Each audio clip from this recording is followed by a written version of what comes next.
Como vão vocês? Espero encontrar todos bem. É um prazer poder rever vocês e continuar com nossas aulas de geografia. Hoje nós vamos dar início ao livro 2, tá? O livro do segundo bimestre, no capítulo 7, e já começamos falando de países, ou melhor dizendo, de áreas extremamente ricas. Nós vamos discutir o contexto da nova ordem mundial, tá? Um período iniciado após o fim da Guerra Fria, onde nós estudaremos os principais polos econômicos do mundo, que, diferente do que aconteceu na velha ordem mundial, é muito mais expandido e um pouco mais complexo do que aquilo que nós vimos no início, tá? Na velha ordem mundial. Nós estamos aí nos polos da economia mundial ou polos da economia global, segunda série, capítulo 7, tá bom? E nós damos já início estudando, primeiramente, uma pequena recapitulação da velha ordem, para que nós possamos estudar a parte abrangida nesse capítulo 7. A velha ordem mundial foi marcada pelo período chamado de Guerra Fria. Ela tem início exatamente com o fim da Segunda Guerra Mundial e o surgimento de duas novas superpotências que, a partir daquele momento, passaram a disputar a hegemonia econômica, militar, cultural do mundo, em todas as esferas. Os Estados Unidos e a União Soviética tentavam provar que seu sistema era melhor do que o do outro. Os Estados Unidos, ferrenho defensor do capitalismo, e a União Soviética, grande defensora do socialismo. Durante esse período, nós tivemos grandes momentos históricos, como os vários conflitos, como a crise dos mísseis em Cuba, a guerra da Coreia, nós tivemos aí a guerra do Afeganistão, a guerra do Vietnã. Foram momentos marcados pela intervenção indireta dessas superpotências na esfera militar, principalmente durante a crise dos mísseis, o momento de maior tensão da velha ordem mundial. A velha ordem mundial foi marcada pela ordem bipolar, essa disputa entre o capitalismo e o socialismo, respectivamente, o oeste contra o leste. Tivemos essa disputa marcada principalmente pela corrida armamentista, os países desempenhando e projetando armas cada vez mais modernas e letais.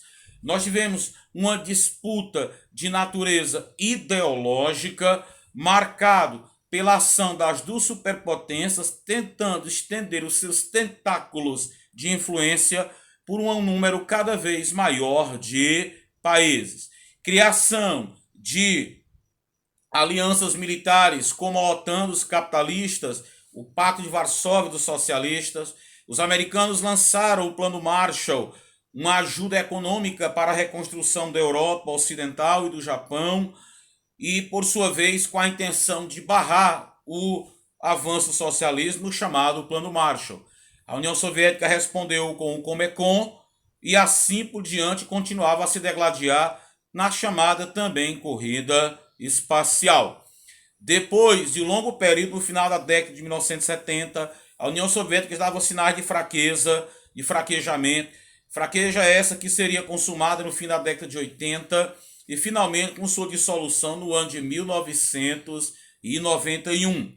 A partir do fim da velha ordem mundial, foi marcado em novembro de 1989 com a queda daquele que foi o maior símbolo da Guerra Fria. Eu estou falando do Muro de Berlim, e com a falência do socialismo, houve a dissolução da União das Repúblicas Socialistas Soviéticas, acabando com o período da velha ordem mundial, mudando todo o cenário político e econômico do mundo, e temos a partir de 1991 o surgimento de um período chamado de Nova Ordem Mundial.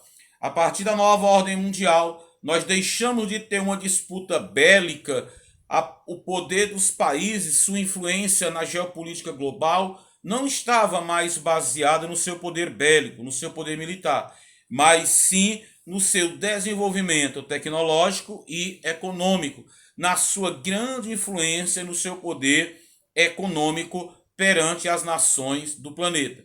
Nesse momento, nós teremos uma ordem que deixou de ser bipolar para termos uma ordem de natureza multipolar. Isso significa dizer que o poder estava agora dividido, centralizado não mais em apenas duas áreas, União Soviética e Estados Unidos, mas em muitas outras.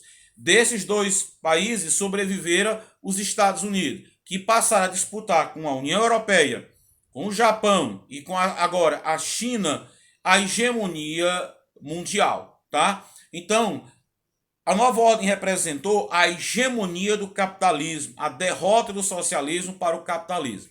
Não foi o fim do socialismo, porque ele permanece existindo em países como Coreia do Norte, Cuba, Vietnã e China. É bem verdade que no Vietnã e na China é uma mesclagem do capitalismo com o socialismo, na esfera econômica e na parte política.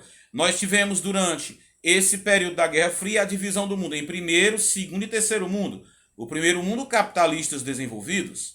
O segundo mundo, países socialistas. E o terceiro mundo, subdesenvolvidos, capitalistas não industrializados. Hoje, a divisão do mundo é bem diferente. Não seguimos mais essa esfera da velha ordem mundial. A nova ordem mundial divide os países em países do norte contra países do sul. Não mais a disputa leste versus oeste. É verdade que essa classificação de país do norte e do sul não tem nada a ver com a linha do Equador, mas sim com a linha sinuosa que divide o mundo em países desenvolvidos e países subdesenvolvidos. Com o passar do tempo, a expressão subdesenvolvida foi sendo esquecida ou não muito bem aceita, porque dá a ideia de inferioridade, em que aquele país considerado subdesenvolvido jamais sairia daquela condição. Por isso a classificação passa a ser chamada de países desenvolvidos, países do norte ou economias centrais. Já o subdesenvolvido é dividido em países em desenvolvimento, aqueles que têm melhor condição econômica são chamados de emergentes, tá? E economias periféricas ou países do sul. Lembrando que a Oceania, apesar de estar abaixo da linha do Equador, é considerado como sendo Austrália, Nova Zelândia, por exemplo, como países do norte, pois já são econômica e socialmente desenvolvidos. Essa é a expressão de países do sul. Nós damos um maior destaque àquele grupo de países que tem ganhado um crescimento econômico, alcançado um crescimento econômico maior, como o BRICS, Brasil, Rússia, Índia, China, África do Sul. Depois o MINT, México, Indonésia, Nigéria, Turquia, TICS, como Taiwan, tá? Indonésia, Coreia do Sul, países que vêm se destacando economicamente no cenário internacional, tá? Se naquela época a força militar era o grande diferencial entre os países, com a nova ordem mundial, a capacidade econômica e o desenvolvimento tecnológico passa a ser o fundamental, o princípio fundamental que diferencia os países. E nessa nova ordem mundial, nós chamamos isso de globalização, tá? A fase mais avançada do capitalismo.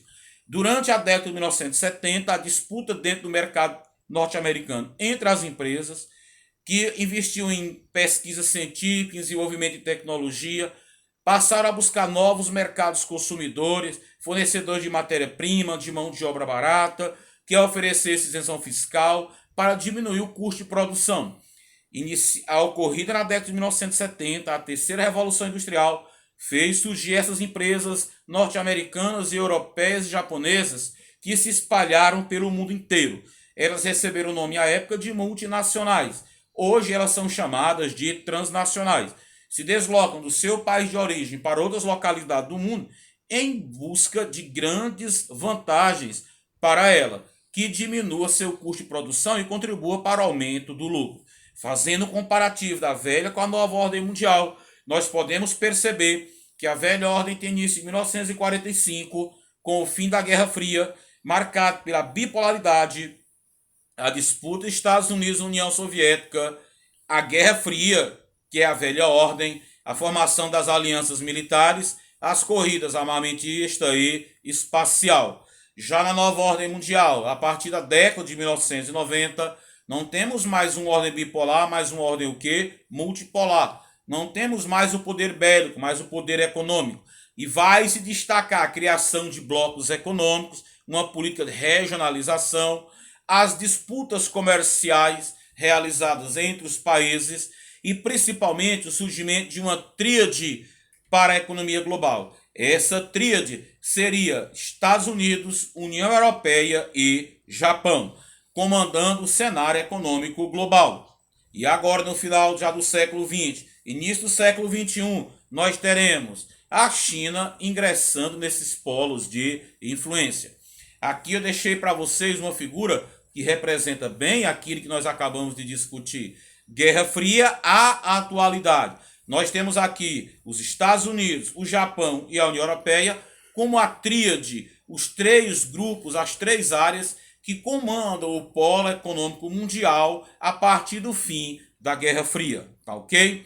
Bem, o que essa tríade contribui tanto? Os Estados Unidos contribui, colabora, influencia maciçamente com a sua grande concentração e poder de natureza financeira. É o país mais rico do mundo, um PIB em torno de 17 trilhões de dólares e que não para de crescer, mantendo-se como a principal economia global. O Japão é muito respeitado e conhecido mundialmente por contribuir com a expansão de uma indústria, tá? Uma indústria de natureza, por exemplo, de veículo, automobilística, com muita tecnologia na área de robótica. Não que os Estados Unidos não se caracterizem por isso, mas o Japão tem na tecnologia o seu principal pilar de sustentação. Já a União Europeia forma o maior mercado consumidor do mundo, constituída por 27 países. Ela contribui com um grande mercado consumidor e com muita inovação de natureza tecnológica. Ela se destaca muito pelas transações comerciais. A tríade ainda pode ser aprofundada. Os Estados Unidos também é a maior potência bélica, maior potência industrial que o mundo conhece. O Japão, com suas fábricas, com a criação do toyotismo, com a modernização no modo de produção. E a União Europeia, marcada, como eu falei, por um grande mercado consumidor, pois é densamente povoada, com destaque para o setor industrial e também para o setor agrícola. Dessa forma, a tríade se destaca a nível global, tá? Nós podemos, então, atualmente dizer que a função dos Estados Unidos e do Japão é de natureza tecnológica, industrial, enquanto a União Europeia é conhecida pela compra e venda, pelas trocas de natureza comercial, principalmente entre eles, tá ok? Aí nós podemos perceber que Estados Unidos, União Europeia e Japão são áreas do norte, consideradas áreas do norte. E quem comanda o cenário no sul? Bem, a parte asiática, que ainda não tem o mesmo nível do Japão, tá? É por ele influenciado. Agora já com grande interferência da China. Já a África é diretamente ligada à União Europeia, enquanto os Estados Unidos têm forte ligação com a União Europeia, é soberano no continente americano e tem laços muito fortes com o Oriente Médio por meio de Israel, da Arábia Saudita, e também no Extremo Oriente por meio do Japão. Sem falar que é um grande influenciador na América. Mas agora nós vamos trabalhar a primeira grande área, a maior de todas, em movimentação econômica, que é os Estados Unidos. Falar dos Estados Unidos é comentar suas características gerais, como o terceiro país mais populoso do mundo, o quarto em extensão territorial, a maior potência bélica do mundo, o maior PIB do planeta, tá? É discutir, falar da nação que é responsável pela maior produção agropecuária do planeta e que conta com o maior parque industrial do mundo, dividido em duas grandes áreas, Manufacturing Belt e Sun Belt. Aí é interessante que nós saibamos, por exemplo, como é que os Estados Unidos chegou a esse posto, a essa condição. Bem, os americanos contam com muita mão de obra, com um grande mercado consumidor, essa mão de obra é bem qualificada, tem uma posição geográfica estratégica, tá? Passou por colonização de povoamento e não de exploração. além de ser um país muito favorecido pela grande quantidade de recursos naturais, tá ok? O investimento em educação propiciou o desenvolvimento de uma mão de obra altamente qualificada, que propiciou o desenvolvimento de alta tecnologia, mantendo relações comerciais e diplomáticas com várias partes do mundo, propiciou um crescimento econômico e um desenvolvimento econômico e social maior do que em qualquer outra parte do planeta, ok? Aí você também pode lembrar assim, mas só isso foi suficiente para os Estados Unidos crescer? Bem, até o surgimento, a ocorrência da Segunda Guerra Mundial, as maiores potências do mundo eram Inglaterra e França. Os Estados Unidos vão se consolidar como a grande potência bélica e econômica do planeta após a Segunda Guerra Mundial. Pois a Segunda Guerra Mundial permitiu aos Estados Unidos se tornar por um longo período um grande fornecedor de alimento, de armas, de remédio, de máquinas, tá? De todo tipo de serviços e produtos, tanto para o eixo como para os aliados. Os americanos passam a abastecer apenas os aliados e o resto do planeta com esses produtos e serviços depois que entra na Segunda Guerra Mundial em favor dos aliados, pois tinham sido atacados pelo Japão na base naval de Pearl Harbor e o Japão fazia parte do eixo, ao lado da Itália e da Alemanha. Quando a Segunda Guerra Mundial terminou, os americanos vão buscar mais lucro ainda, por meio do Plano Marshall. Os americanos passam a fornecer tudo que a Europa e o resto do mundo precisa, além de crédito, também de máquina de financiamento por meio do Plano Marshall, que foi um empréstimo. Os americanos aumentaram muito o consumo para suas empresas, graças a uma grande intervenção estatal com o Plano Marshall, com a intenção de barrar o socialismo. Os americanos lucraram muito com empréstimos, fornecendo produtos, ajudando com recurso técnico, conhecimento técnico, tá? E por muito tempo ele manteve a liderança econômica praticamente de forma unipolar até que a Europa conseguisse se reerguer. Foi por causa do grande crescimento econômico dos Estados Unidos que a Europa decidiu se unir para fazer frente ao crescimento americano e criou o bloco econômico que hoje nós conhecemos como União Europeia. Foi investindo a partir do século XX, início do século XX, no comércio internacional, por meio também da expansão de suas empresas, as multinacionais, que os americanos viram sua economia crescer como nunca, tá? E virar a potência que são hoje, tá ok? Então, espalhadas por todos os continentes, por todos eles, os produtos americanos encontraram uma absorção gigantesca no mundo inteiro. Intel, Coca-Cola, BMW, certo?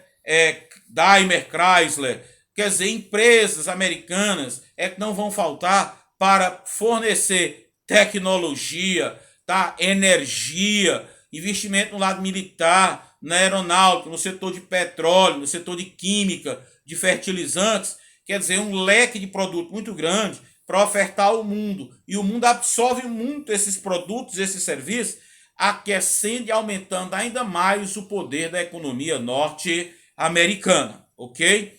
Atualmente, é bem verdade que esse domínio, essa expansão já não tem a força de outrora.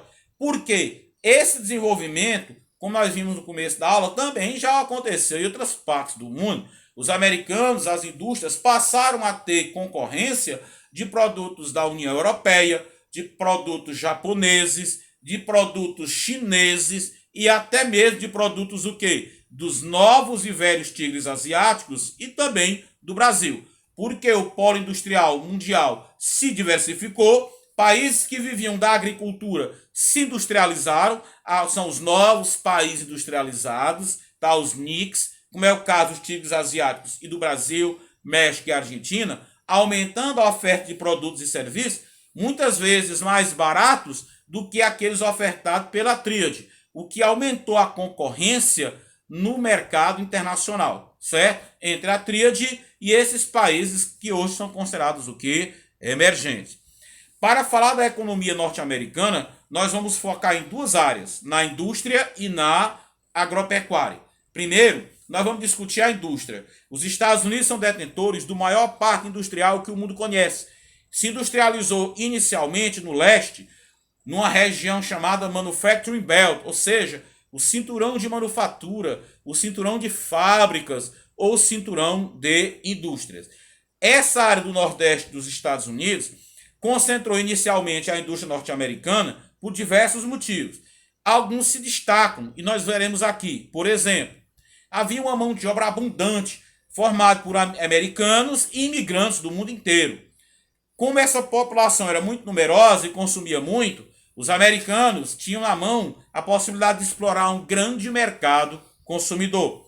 Além do que, os americanos precisavam de minério de ferro abundante no Nordeste. Precisavam de energia, carvão mineral e gás abundantes no Nordeste. A navegabilidade do rio Hudson e a proximidade com a Europa por meio do Atlântico. E isso contribuiu para que o parque industrial se instalasse no Nordeste e ganhasse o nome de cinturão de manufatura. É bem verdade que o consumo de energia, a princípio o carvão mineral, aumentou por demais a poluição naquele lugar, visto que o Nordeste se abastece muito de energia vindo de uma fonte chamada de termoelétrica. Quanto mais se industrializou, maior a urbanização, maior o consumo, maior a necessidade de energia, maior a poluição, que aquele país já começa a figurar como o mais poluente do planeta. Pois bem, a atividade industrial norte-americana tem como suas principais bases, primeiro, reduzida parcela de empregados no setor industrial. Por quê? Porque a indústria americana ela já é muito moderna, muito robotizada, muito mecanizada, diminuindo bastante a oferta de mão de obra. É uma das indústrias mais modernizadas e automatizadas do planeta. Menor participação da indústria na riqueza nacional, 20,4% do PIB. O que vem segurando o PIB dos Estados Unidos e do restante do planeta é o setor de serviços, o setor financeiro, o setor bancário, o comércio, tá? Outra coisa, a terciarização, tá? Terciarização, que é o crescimento do setor terciário, como nós falamos agora há pouco, tá ok? E agora, o que é que se encontrava muito no Manufacturing Belt? Você encontra indústrias tradicionais, alimentícia, siderúrgica, automobilística, que usam muita matéria-prima, muita energia e usavam muita mão de obra. Com a modernidade, recuou esse emprego de mão de obra, certo?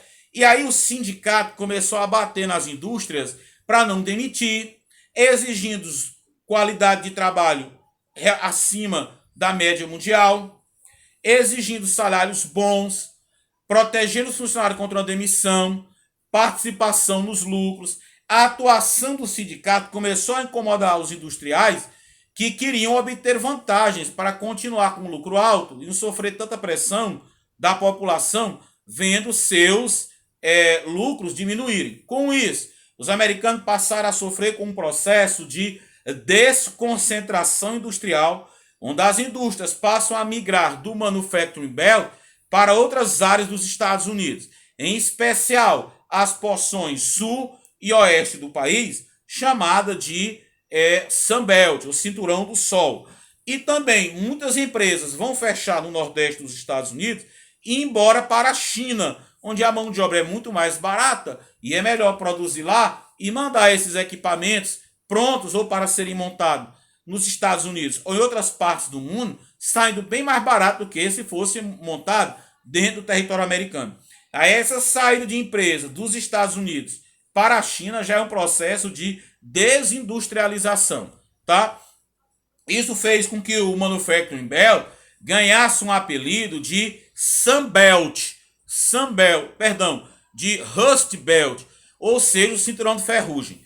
Porque as empresas que foram embora para a China ou para outras áreas dos Estados Unidos deixaram suas estruturas metálicas abandonadas e com a ação das intempéries, calor, frio, vento e chuva, foram enferrujando, fazendo com que a atividade industrial do Manufacturing Belt sofresse uma redução brutal. Porém, não é correto você dizer que o Manufacturing Belt entrou em decadência. Não, porque o prefeito de Nova York, Rudolph Giuliani, no tempo, ingressou com um projeto convidando prefeitos de outras cidades daquela região, onde tem umas megalópolis chamadas de Chippewa, tá? Que é de Chicago a Pittsburgh, tá? Ou Boston, que é de Boston a Washington, áreas super urbanizadas, para investir no setor terciário, principalmente no turismo, no comércio, na prestação de serviços, para recuperar o poder econômico que havia sido reduzido devido à transferência de empresas, como nós vimos agora há pouco. Essa mancha que você vê aí de vermelho é o que nós chamamos aí de Manufacturing Belt. Já essa parte em amarelo é a migração das empresas para as novas áreas, criando o chamado Sun Belt, o cinturão do Sol.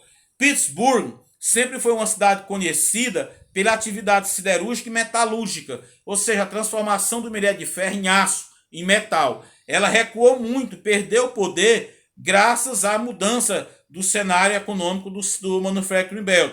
Porém, com a redescoberta agora do gás de xisto, Pittsburgh voltou a ter um novo fôlego e volta a crescer e oferecer empregos semelhantes a outrora. Detroit, capital do automóvel, pediu falência, o prefeito pediu falência da cidade, porque já não tinha a produção industrial de automóveis, aquela que foi conhecida como a capital mundial do automóvel de outrora, porque a indústria automobilística norte-americana não suportou a concorrência com os carros vindos da Ásia, que são de alta tecnologia, muito mais baratos, duradouros e de um design extremamente bonito, extremamente desenvolvido, tecnológico, tá? Um design muito bonito, tá?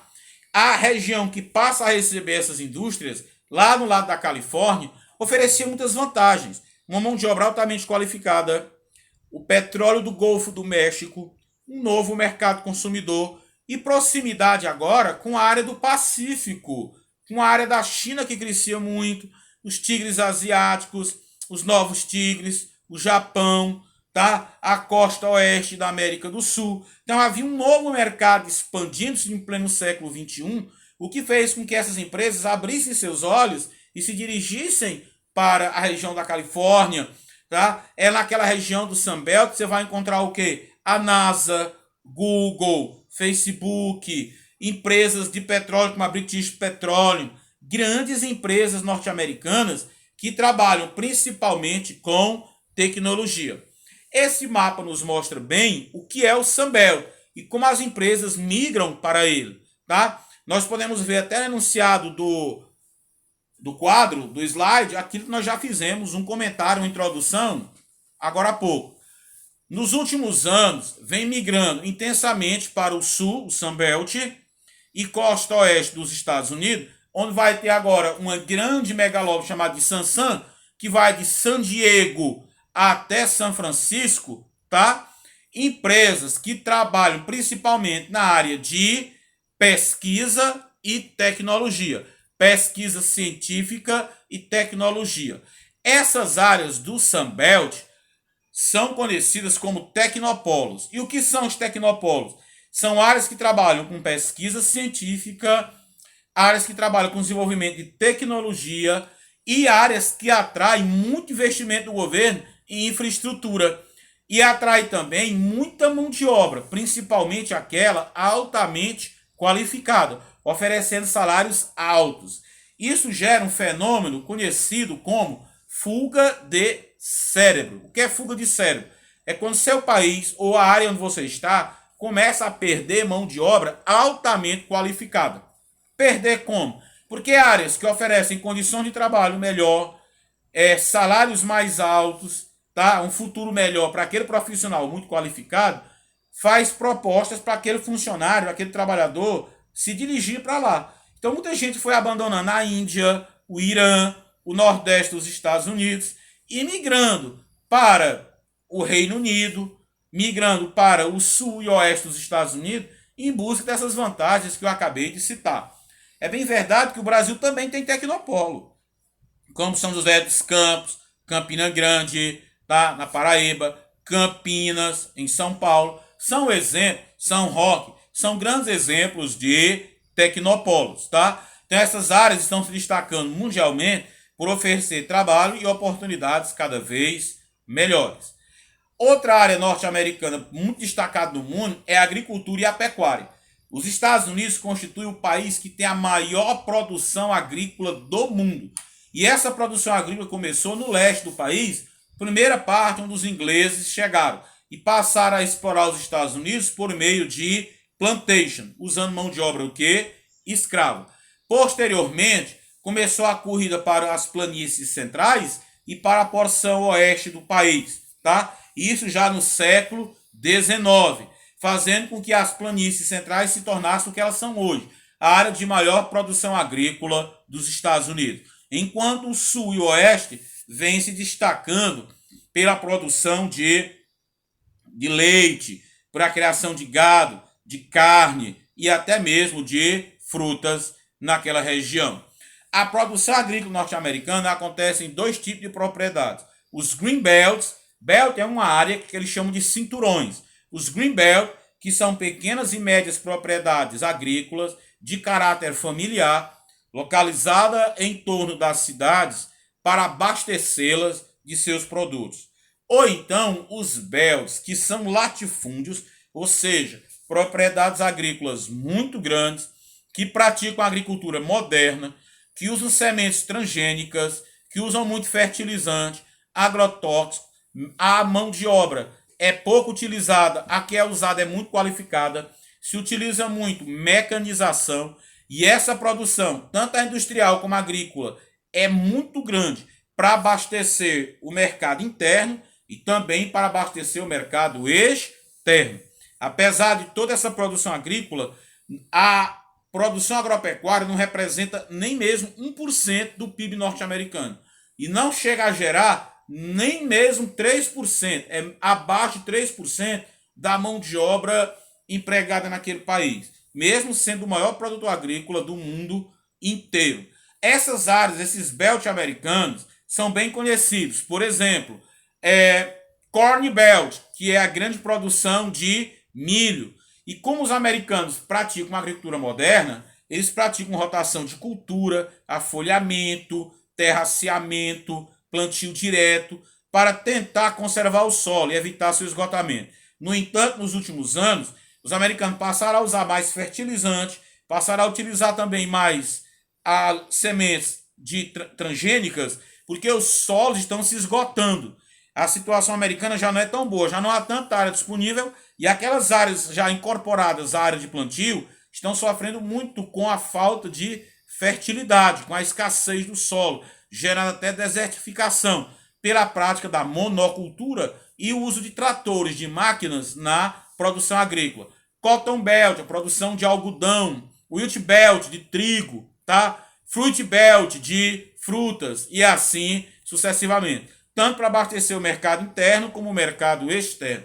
O que é que os americanos produzem muito? Produzem muito trigo, produzem muito milho, produzem muito soja, produzem muito beterraba, batata e laranja. E tem uma produção de leite, de carne em rebanhos bovinos extremamente altas, tá ok?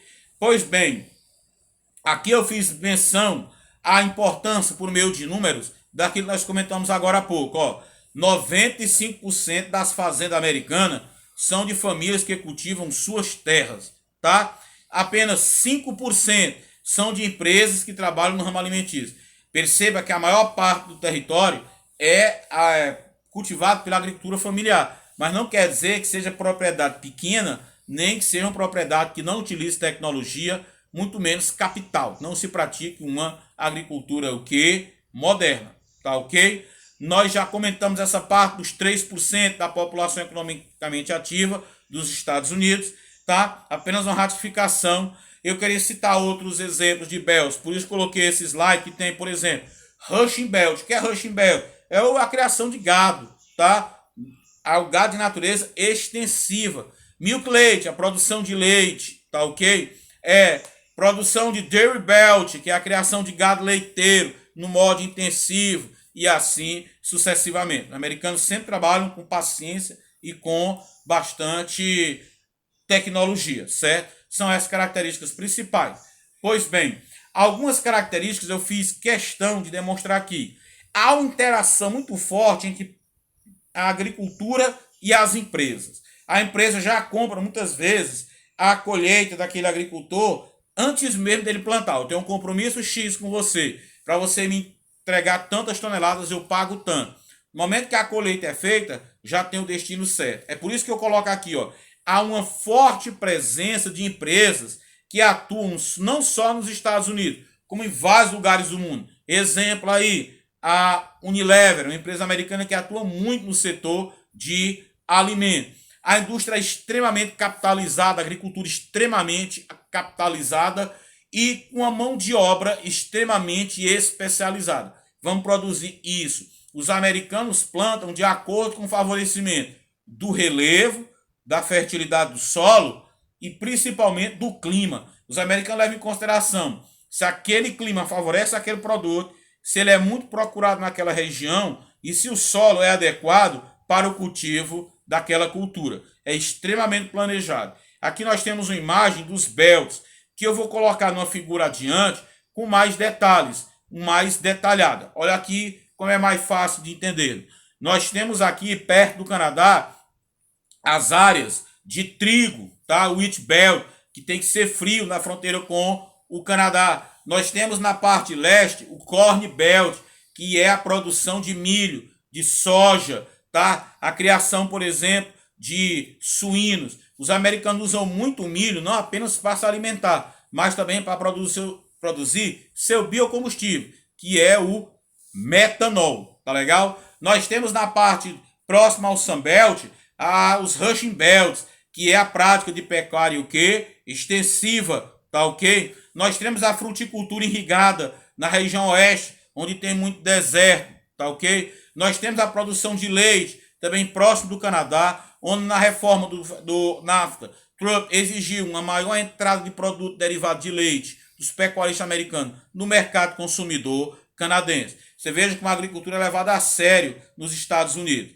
Aí eu chamo a atenção para uma coisa. Por que é que no Brasil a agropecuária responde por 24% do PIB, se nós somos o segundo maior produtor agrícola do mundo? A União Europeia é o terceiro. E os americanos, sendo o maior, não representam nem 1% do PIB. O que é que faz diferença tão grande? É porque a prioridade da produção agrícola nos Estados Unidos é alimentar o mercado interno. Por isso que o alimento não fica tão caro e é abundante. E ainda produz para exportar. E os americanos são conhecidos por praticar protecionismo, tá?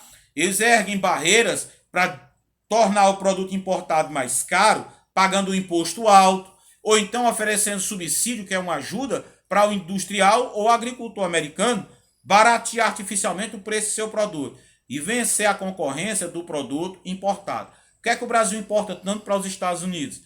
Aço, minério de ferro para a indústria, carne e suco de laranja. São os produtos que nós mais exportamos para os Estados Unidos. Estudada a indústria e a agricultura, nós vamos agora para esse órgão chamado de Pax Americana. Sabe o que é essa Pax Americana? É como os americanos ficam analisando os outros países e seu poder de concorrência em relação a eles. Qual é o ranking mundial de poder de concorrência que o país possui a nível global? Então, eles avaliam cerca de 80 países que podem concorrer com eles em várias áreas, para assim investir em melhoramento naquela área e superar a concorrência dos outros países. Então eu coloquei aqui, ó, corresponde à forma como os Estados Unidos veem outros países do mundo. Pois a partir da utilização da Pax Americana, eles verificam que o seu governo deixa de respeitar a soberania dos demais estados e nações, por achar que são o quê? Superiores a qualquer outra civilização, inclusive a europeia. Um exemplo dessa Pax Americana foi a Guerra do Iraque, início da década de 2000, década de 90. Então os americanos analisam o poder de exploração daqueles outros países, tá? E muitas vezes eles até desobedecem à soberania. Eles investem maciçamente naquele país, chegam a invadir, como invadiu o Iraque, para obter petróleo e favorecer a economia americana, promover embargos contra outros países, adotar políticas econômicas que favoreçam demais seus parceiros ou celebrando acordos que sejam favoráveis aos Estados Unidos. Nunca impede igualdade, sempre numa condição que deixe os Estados Unidos favorecido para ter superioridade ao negociar com outros países. Bem, meus amigos, está isso. Na próxima aula nós veremos as outras duas áreas de polos da economia global, que é a Europa e o Japão. Abraço!